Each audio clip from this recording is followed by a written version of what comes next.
सर्वांना नमस्कार. मी रोहन घुगे, जिल्हाधिकारी जळगाव. आपल्या सर्वांना ज्ञातच आहे की जळगाव जिल्ह्यामध्ये दरवर्षी उन्हाळ्याची काहिली जी असते ते अगदी मोठ्या प्रमाणावरती जाणवते. आजही जर आपण बघितलं तर मध्य महाराष्ट्रामध्ये सगळ्यात जास्त तापमान जे आहे त्याची नोंद ही जळगाव जिल्ह्यामध्ये झालेली आहे. विदर्भातले एखादा जिल्हा जर सोडला तर महाराष्ट्रामध्ये सगळ्यात जास्त तापमानाची जी नोंद आहे ती जळगाव जिल्ह्यामध्ये यापूर्वी पण झालेली आहे आणि यावर्षी पण आजपर्यंत ती होतच असताना दिसून येत आहे.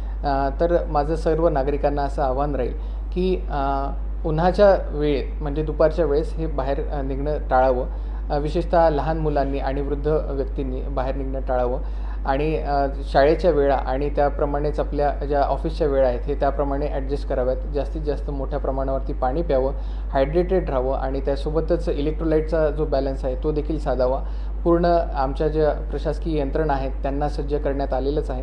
त्याबरोबरच ज्या वैद्यकीय यंत्रणा आहेत म्हणजे सिव्हिल हॉस्पिटल असेल, डिस्ट्रिक्ट हॉस्पिटल असेल, त्यानंतर GMC असेल आणि प्रत्येक स्तरावरचे उपकेंद्र आणि PHCs असतील, या सर्वांमध्ये पर्याप्त साठा जो आहे तो सलाईन्सचा आणि इलेक्ट्रोलाइट्सचा जो साठा आहे तो देण्यात आलेला आहे. परंतु नागरिकांनी स्वतःही देखील काळजी घ्यावी, जास्तीत जास्त पाण्याचं सेवन करावं आणि उन्हाच्या वेळी बाहेर निघणं टाळावं. धन्यवाद.